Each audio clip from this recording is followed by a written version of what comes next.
Hi hello welcome to my channel. ఇప్పుడు AP ఎలక్షన్లో ఎక్కువగా వినిపిస్తున్న మాట ల్యాండ్ టైటిలింగ్ యాక్ట్. ఈ ల్యాండ్ టైటిలింగ్ యాక్ట్ ద్వారా మీరు మీ భూములను కోల్పోతారు అని ప్రతిపక్ష నాయకులు అయితే చెప్తూ ఉన్నారు. ఈ ల్యాండ్ టైటిలింగ్ యాక్ట్ రావడం వలన ఏ ఇబ్బందులు తలెత్తుతాయి మరియు జరిగే లాభ నష్టాలు ఏంటి, అసలు ఈ ల్యాండ్ టైటిలింగ్ యాక్ట్ అంటే ఏమిటి అనే దాని గురించి ఈ వీడియోలో అయితే తెలుసుకుందాం. మీరు కనుక నా ఛానల్కి కొత్తగా వచ్చినట్లయితే లైక్ చేయండి, అలాగే సబ్స్క్రైబ్ చేసుకోవడం మాత్రం మర్చిపోకండి. ఈ ల్యాండ్ టైటిలింగ్ చట్టం అనేది భూమి యజమానికి ఆస్తి హక్కును కల్పించడంతో పాటు ప్రభుత్వం మేమున్నామంటూ హామీ ఇస్తూ ఉంది. దేశంలో తొలిసారిగా ఈ చట్టాన్ని ఆంధ్రప్రదేశ్ రాష్ట్ర ప్రభుత్వం అమలు చేస్తూ ఉంది. 2023లో ఎంపిక చేసిన 16 రిజిస్ట్రార్ ఆఫీసుల్లో ప్రారంభించడం జరిగింది. ఈ చట్టం అమలుకు కేంద్ర ప్రభుత్వం నుండి నియమ నిబంధనలు రాకముందే ఈ చట్టాన్ని రాష్ట్రం అమలు చేసిందని బీజేపీ ప్రభుత్వం అయితే ఆరోపిస్తోంది. కానీ 2019లో అప్పటి రాష్ట్ర ప్రభుత్వం అయిన టీడీపీ అసెంబ్లీ సమావేశాలలో కేంద్రం నుండి ల్యాండ్ రికార్డ్స్ మోడర్నైజేషన్ స్కీమ్ అమలు చేసిందని, దీనిని అమలు చేయాలని రాష్ట్రాలకు తెలిపినట్లు చెప్పారు. ఇప్పుడు బీజేపీ మేము ఇంకా గైడ్లైన్స్ ఇవ్వలేదని అంటూ ఉంది. వైఎస్ఆర్సీపీ ప్రభుత్వం అమలు చేస్తున్న ఈ చట్టాన్ని టీడీపీ ప్రభుత్వం 2019లోనే ఆమోదం తెలిపింది. కానీ ఇప్పుడు అదే చట్టాన్ని భూ కబ్జాదారులకు భూములు వెళ్తున్నాయనైతే చెప్తూ ఉంది. ఈ ల్యాండ్ టైటిలింగ్ యాక్ట్ చట్టానికి సంబంధించి వివాదం చెలరేగడానికి గల కారణం రాష్ట్రం ఎంపిక చేసిన ప్రయోగాత్మకంగా అమలు చేస్తున్న 16 రిజిస్టర్ ఆఫీసుల్లో ఒరిజినల్ పత్రాలకు బదులుగా జిరాక్స్లు రైతులకు ఇవ్వడం ద్వారా ఈ వివాదం అయితే చెలరేగింది. దేశంలోనే తొలిసారిగా అమలవుతున్న చట్టం అనే చెప్పాలి. అయితే ఈ చట్టం వలన రైతులు తమ భూములకు రక్షణ లేకుండా పోతుందనైతే ఆందోళన చేస్తూ ఉన్నారు. అలాగే ఈ చట్టంపై చాలా అపోహలు అయితే ఉన్నాయి. ల్యాండ్ టైటిలింగ్ చట్టం గెజెట్ జారీ అయినా ఇంకా అమల్లోకి అయితే రాలేదు. అసెంబ్లీలో బిల్లు పాస్ అయింది. దీనికి టీడీపీ కూడా మద్దతు తెలిపింది. రీసర్వే ఇంకా జరుగుతుండడంతో నోటిఫికేషన్ జారీ చేయలేదు. చట్టం అమల్లోకి వస్తే ల్యాండ్ టైటిలింగ్ అథారిటీ ఏర్పడుతుంది. ఆ అథారిటీ టైటిల్ రిజిస్ట్రేషన్ అధికారులు, అపిలేట్ అధికారులు, ట్రిబ్యునల్లను నియమించడం జరుగుతుంది. ఇంకా అథారిటీయే ఏర్పడలేదు కాబట్టి టైటిల్ రిజిస్ట్రేషన్ అపిలేట్ అధికారులను నియమించలేదు. ఆ అధికారులుగా ఎవరు ఉండాలనే విషయాన్ని కూడా ఇంకా ప్రభుత్వం అయితే చెప్పలేదు. ఆ చట్టానికి సంబంధించి మార్గదర్శకాలు, నిబంధనలు ఇంకా ప్రభుత్వం అయితే విడుదల చేయలేదు. చట్టం అమలుకు నోటిఫికేషన్ జారీ చేసి అందుకు అనుగుణంగా నిబంధనలు, మార్గదర్శకాలతో జీవో జారీ అయితేనే అమల్లోకి వచ్చినట్లు లెక్క. కాబట్టి అదేమీ లేకుండానే చట్టం అమలైపోయిందంటూ ప్రచారం అయితే జోరుగా చేస్తూ ఉన్నారు. ల్యాండ్ టైటిలింగ్ చట్టం ప్రకారం ఒకసారి భూమి రికార్డుల్లోకి ఎక్కితే ఫైనల్ రికార్డ్ అయితే అవ్వడం జరుగుతుంది. ఇతర రికార్డులు, కాగితాల కోసం తిరగాల్సిన అవసరం అయితే ఉండదు. ఎవరైతే ఆ భూమిని లాక్కోరు, దౌర్జన్యం చేయరు, తప్పుడు పత్రాలు సృష్టించే అవకాశం ఉండదు. అంటే రిజిస్ట్రేషన్ అయితే జరగదు. ఆ భూమి ఇతరుల పేర్ల మీదకు మారినా, మీకు తెలియకుండా మీ భూమి కోల్పోయినా, మీ ప్రమేయం లేకుండా రికార్డు మార్చిన ప్రభుత్వం నష్టపరిహారం అయితే ఇస్తుంది. అంటే ప్రజల భూములకు ప్రభుత్వం రక్షణ, భద్రత కల్పిస్తుందని చెప్తోంది. ఈ ల్యాండ్ టైటిలింగ్ యాక్ట్ 1986లోనే స్టార్ట్ అయింది. మన దేశంలో భూ రికార్డులు, లావాదేవీలు ఇప్పటివి కావు కాబట్టి 1526 నుంచి 1707 వరకు పాలించిన మొఘల్ చక్రవర్తుల కాలం నుంచి అయితే వస్తూ ఉన్నాయి. ఈ ల్యాండ్ టైటిలింగ్ యాక్ట్ని 1986లో తొలిసారిగా భూ సమస్యలకు శాశ్వత పరిష్కారం చూపే ఉద్దేశంతో రాజీవ్ గాంధీ ప్రభుత్వం ల్యాండ్ టైటిలింగ్ చట్టం గురించి ఆలోచన అయితే చేసింది.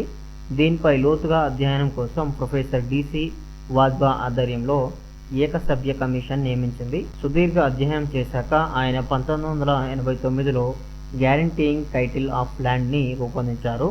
కానీ అది ఇంకా అమలుకైతే నోచుకోలేదు. అలాగే 2008లో ల్యాండ్ టైటిలింగ్ చట్టం మళ్ళీ తెర మీదకు వచ్చింది. కేంద్ర ప్రభుత్వం national land records modernization programme అంటే NLRMT ను ప్రవేశపెట్టింది. కెనడా, యూకే వంటి యూరోపియన్ దేశాల్లో అమలు చేస్తున్నటువంటి క్లోరెన్స్ విధానాన్ని అమలు చేయాలని భావించింది. రాజస్థాన్, ఢిల్లీ వంటి ప్రభుత్వాలు సానుకూలంగా అయితే స్పందించాయి, కానీ అమలైతే చేయలేదు. అలాగే 2010లో అప్పటి గ్రామీణాభివృద్ధి మంత్రిత్వ శాఖ ల్యాండ్ టైటిలింగ్ యాక్ట్ 2010ని రూపొందించింది. విధి విధానాలు ఖరారు చేసి డ్రాఫ్ట్ ని ఆన్లైన్ లో పెట్టింది. రాష్ట్రాలు ఈ చట్టాన్ని అమలు చేయాలని కూడా ఆదేశించింది, కానీ అమలైతే జరగలేదు. అలాగే 2013లో యూపీఏ ప్రభుత్వం ల్యాండ్ టైటిలింగ్ చట్టం అమలు చేసే ఉద్దేశంతో నిపుణుల కమిటీని నియమించింది.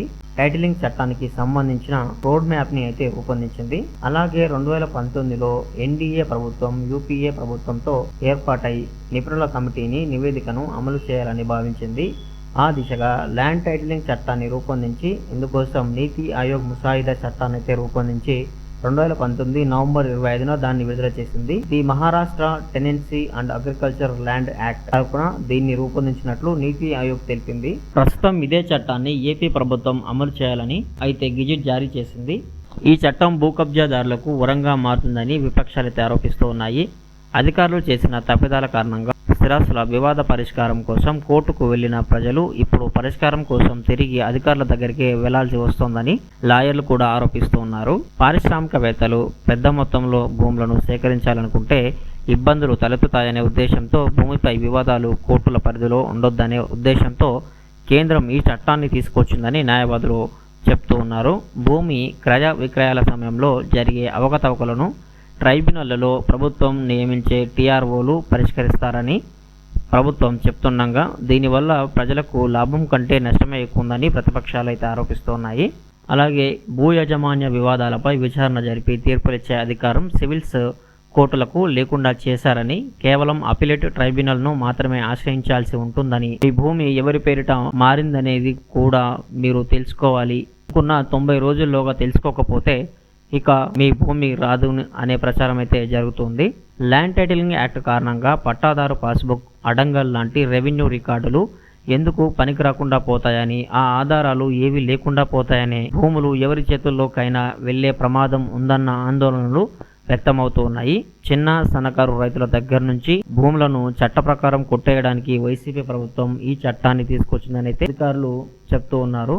దీనికి సంబంధించి వైసీపీ ప్రభుత్వం ఏం చెప్తుందంటే, ల్యాండ్ టైటిలింగ్ యాక్ట్ విషయంలో ప్రభుత్వ స్పందన వేరేలా అయితే ఉంది. ఈ చట్టం అమల్లోకి వస్తే 99% భూ వివాదాలు పరిష్కారం అవుతాయని ప్రభుత్వం చెప్తోంది.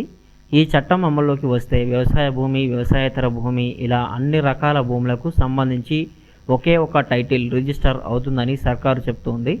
ప్రస్తుతం రాష్ట్రంలో భూములకు సంబంధించి 30కి పైగా రికార్డులు ఉండడం వల్ల ఈ రికార్డుల్లో పేరున్న వేరే వ్యక్తులు భూమి తమదని అప్పీళ్లు చేసుకునే అవకాశం ఉందని, కానీ ల్యాండ్ టైటిలింగ్ యాక్ట్ అమల్లోకి వస్తే భూమి యజమానులకు భరోసా వస్తుందని ప్రభుత్వం చెబుతోంది. వివాదాలు ఉన్న భూములకు ప్రత్యేకంగా వివాదాల రిజిస్టర్లో నమోదు చేస్తారని, అభ్యంతరాలు లేని పేర్లే టైటిల్ రిజిస్టర్లో నమోదు చేస్తారని, వివాదాల పరిష్కారం కోసం జిల్లా స్థాయిలో ఒక ట్రైబ్యునల్, రాష్ట్ర స్థాయిలో మరొక ట్రైబ్యునల్ ఏర్పాటు చేస్తామని ప్రభుత్వం అయితే చెప్తోంది.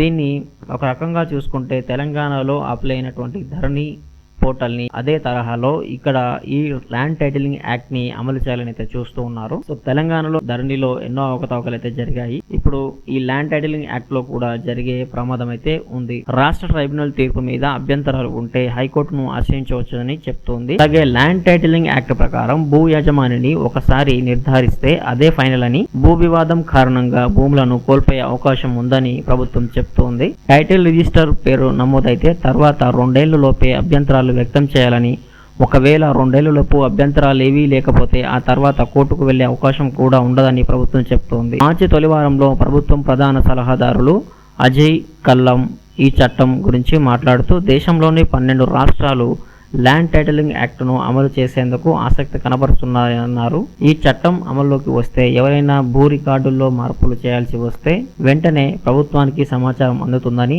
దీంతో తప్పులు జరిగేందుకు అవకాశం ఉండదని చెప్తూ ఉన్నారు. సో ఇప్పుడు ఇది భూములను లాగే ప్రయత్నం అయితే చేస్తూ ఉన్నారనే చెప్పొచ్చు. ఎందుకంటే ప్రభుత్వమే చెప్తుంది ఒకసారి కనుక రిజిస్ట్రేషన్ అయితే మళ్ళీ వేరే వాళ్ళ పేరు మీదకి రిజిస్ట్రేషన్ అవ్వడానికి లేదని, అంటే రిజిస్ట్రేషన్ అనేది జరగడానికి ఇక్కడ వీలైతే లేదని చెప్తుంది. అలాగే 2 సంవత్సరాల తర్వాత మీరు ఆబ్జెక్షన్ తెలవకపోతే అది ఆటోమేటిక్గా కోర్టుకు వెళ్ళే అవకాశం కూడా లేదని అయితే చెప్తుంది.